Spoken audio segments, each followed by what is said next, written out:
Hi, welcome to Christian Books Club, and I am outside. So of course I might be distracted a little bit. I'm going to try to stay focused as much as I can on what I want to say.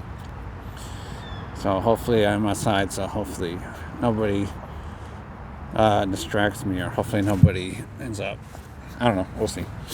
But today I'm going to talk about imagination, and basically this chapter, I'll put in the thumbnail later. But basically this chapter is about, or imagination is the first thing. So imagination is the first thing that I'm going to talk about. So imagine our imagination plays a critical role when it comes to forming and changing pathways and establishing automatic behaviors, like a door that opens without being pushed, or a car with an automatic transmission. So we need to have imagination so we can have imagination, or so we can be creative with the things that we do in life. So performing an action all depends on the same brain paths. How can your brain tell the difference between imagination and action? It's the same as actually doing it. So it makes you more active if you were doing the action yourself, by facilitating a learning process that allows you to learn by processing, that allows you to learn by observing others. So we got to be active by facilitating, by learning the process that allows you to learn by observing others. And by observing others, by observing people who do good things, not by observing people who do bad things. Because if you always observe people doing bad things, then the only thing that's going to be processed for you to learn are the bad things that you observe from the people that are doing those things. So we learn by observing someone else do it, and then practice doing it ourselves by trying to repeat their motions. Other people learn and shape their brain by observing you by a role model. So you have to be a role model for other people, and you're always being observed by others. So to notice an action is equal to intentionally simulating it, like a wall surface is made to simulate stone. So simulation can be interchangeable with model. So to notice an action is equal to eternally stimulating it. So just because you didn't do it, you are stimulating that action that you are thinking in your mind. So simulation requires the use of models. The model represents behavior that influences the shape of our character. So if I imagine punching a person, I risk altering my character because I would have gone back to my expected state. Like the drug normalizes heart function, something regular, violent behavior. So we can apply that to the difference between a desire and a thought sin. A sin thought is a temptation. We choose what we do with that. Sin is a decision to hold on, like I hope we can hold on until help arrives, to the sin thought. It allows our brain to steer us like he tried to steer the conversation away from its problems of the direction of the temptations. So whatever we think about is going to consume our senses, and the company we keep all influences who we are in our mind. So be very careful about what you think so you don't consume bad things. So if you want to think bad things, only thing you're going to consume are bad things. And be careful with the company that we keep, because that will influences who you are, who I am. So be careful. Those company that you keep around you are going to influence you to be a bad person, to be a prideful person. They might influence you to be a negative person. They might influence you to be a hateful person. They might influence you to do bad things. So who do you want to become? In our minds. It can help or hinder our goals.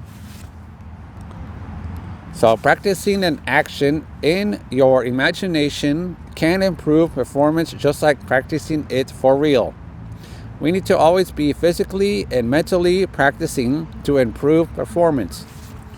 Practice the skill in our mind. Our imagination affects who we are. Are we thinking of ways to do good or giving up?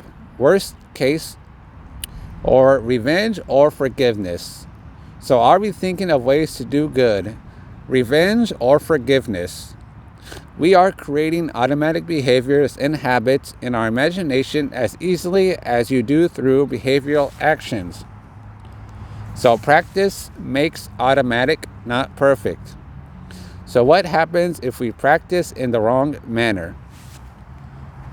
So I just put this, that's not what the book says. The book says driver, but I just put something else. I think it makes sense, hopefully.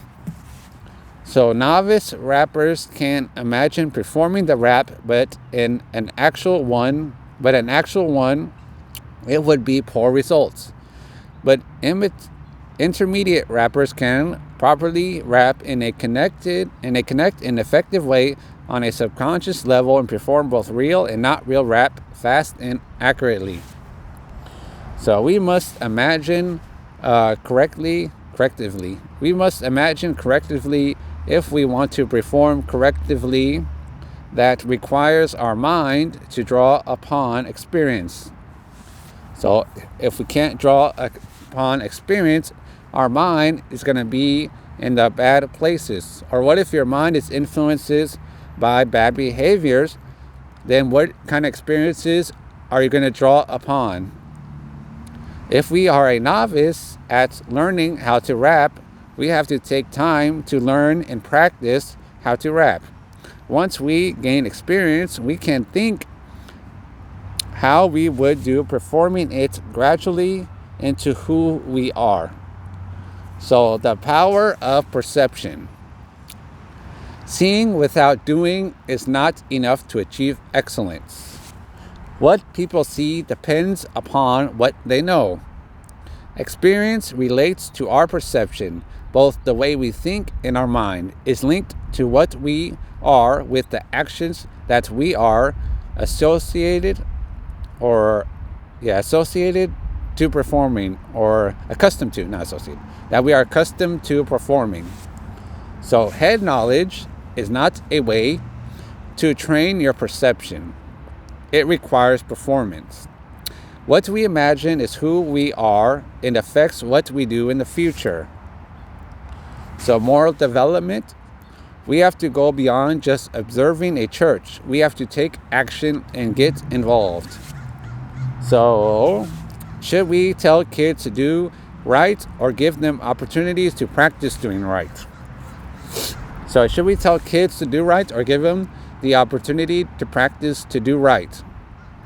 So an example, if you were a passenger on a train going toward people tied on the tracks, you also have the power to switch the train to another track on which only one person would be. Would you change the track so one person, or insist that no one should participate in and leave the train on its course? So I can do X in the event of Y. So I can do X in the event of Y. So imagine running into your sin. It calls you up and invites you to a party where there will be sin. Maybe sin shows up at your door, and you refuse and turn sin away, and you run the other direction, and it happens over and over again. Read that again. Imagine running into your sin. It calls you up and invites you to a party where there will be sin. Maybe sin shows up at your door, or will there be more sin? Maybe sin shows up at your door, and you refuse and turn sin away, and you run the other direction, and it happens over and over. So when you think of sin, where does that road lead? Make the desire lose its appeal. So sin has an appeal, and the more we do it, the more we are consumed by it. And that appeal will always stay because we always give in into sin every time that desire comes up or that temptation. So instead of focusing on sin, focus on the long-term sin. So instead of focusing on the sin, focus on the long-term consequences to prevent the destructive behavior. So instead of focusing on the sin, think about the consequences and that what kind of destructive behavior that can cause. So through story, through Bible study, through prayer, can do a lot of things. I'm going to pause it real quick. Pause. So through story and through Bible study and through prayer, we can enter a narrative by way of imagination. Stories can help us reach people for Jesus. So that's basically the main thing, imagination. And I'm going to be back with probably 2 more videos. And then God is good all the time, and I'm out.